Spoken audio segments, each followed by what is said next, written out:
എന്റെ എല്ലാ വൈകല്യങ്ങളും മാറിയമ്മേ. അതറിയിക്കാനായി ആദ്യം വരേണ്ടിയിരുന്നത് ഇയാളുടെ കുടുംബത്തിലേക്കാ. പക്ഷേ അങ്ങോട്ട് വരാൻ പറ്റില്ലല്ലോ. വരണ്ട മോനെ. അവിടെയുള്ളവരെല്ലാം മോൻ ഇനി മടങ്ങി വരില്ല എന്നുള്ള വിശ്വാസത്തില, ആ സന്തോഷത്തില. അതുകൊണ്ട് ഞാൻ ഇങ്ങോട്ട് വരുമ്പോഴും എന്നോട് സ്നേഹത്തോടെയാ സംസാരിച്ചതും പെരുമാറിയതും ഒക്കെ. അവർക്ക് അധികം വൈകാതെ അറിയും എനിക്കൊന്നും സംഭവിച്ചിട്ടില്ലെന്ന്.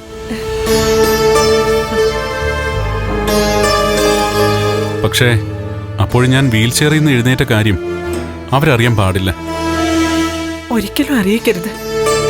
നിങ്ങളുടെ രണ്ടാളുടെയും തകർച്ച ആഗ്രഹിക്കുന്നവർക്ക് മോൻ നടക്കുന്നത് ഒരിക്കലും സഹിക്കാൻ പറ്റില്ല. അമ്മയ്ക്കിപ്പോ സന്തോഷായോ?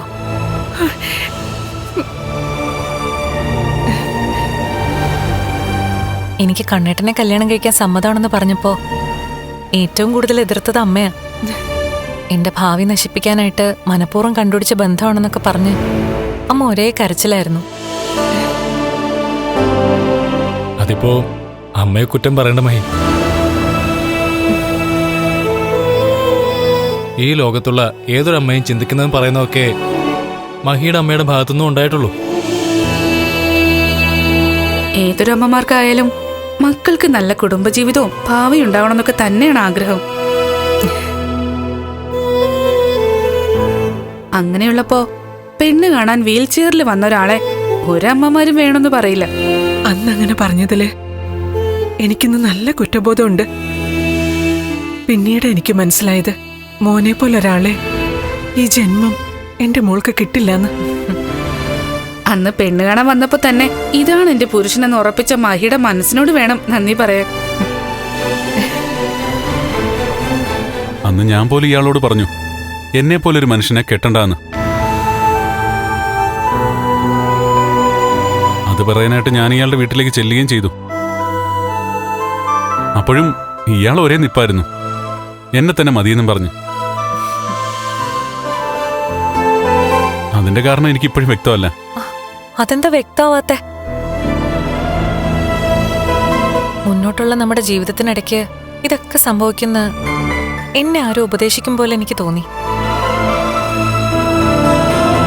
പിന്നെ ദൈവത്തിന് മുന്നിൽ തുളസിയിലിട്ട് നോക്കിയപ്പോ ഇതാണ് നിനക്ക് പറ്റിയ ബന്ധം എന്ന് ദൈവങ്ങളും തീരുമാനിച്ചു. സമ്മതം മൂളി.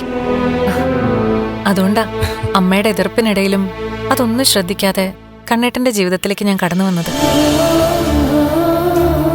അല്ല, ശബരിമലയിൽ പോയപ്പോ എന്തൊക്കെയാ മോനെ സംഭവിച്ചത്?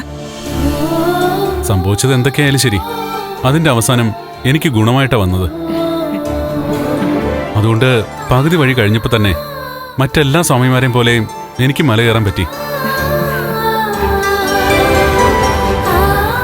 എന്നുവെച്ചാ അതും നല്ലതിനു വേണ്ടിയുള്ള സ്വാമിയുടെ ഒരു പരീക്ഷണമായിരുന്നു എന്നർത്ഥം.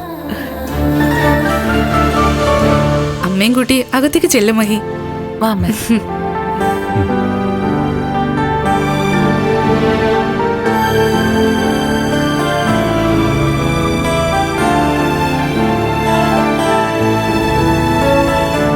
ആ അമ്മ ജീവിച്ചത് തന്നെ മൂത്ത മകൾക്ക് വേണ്ടിയാ. ഇളയമോൾക്ക് എല്ലാവരും ഉണ്ടായിരുന്നു, ആരുമില്ലായിരുന്നത് അയാൾക്കാ. അതുകൊണ്ട് തന്നെ മറ്റാരെക്കാളും എൻ്റെ ഈ മാറ്റങ്ങളിൽ സന്തോഷിക്കുന്നത് ആ അമ്മയാ. എൻ്റെ അമ്മയെ അച്ഛനെ നഷ്ടപ്പെട്ട ശേഷം എനിക്ക് കിട്ടിയത് ഒരസുര സ്വഭാവമുള്ള രണ്ടാനമ്മയാ.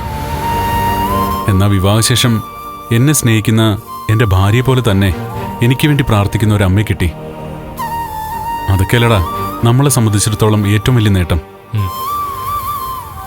ഒരമ്മ എൻ്റെ ഡെഡ് ബോഡി കൊണ്ടുവരുന്നതും കാണാനായിട്ട് കാത്തിരിക്കുക. ആ നേരത്ത് ദേ ആ പോയ അമ്മ ഞാൻ ആരോഗ്യത്തോടെ മടങ്ങി വരണമെന്നും ആയിരാരോഗ്യ സൗഖ്യത്തോടെ ജീവിക്കണമെന്നും പ്രാർത്ഥിച്ചുകൊണ്ട് കാത്തിരിക്കുന്നൊരമ്മയാ.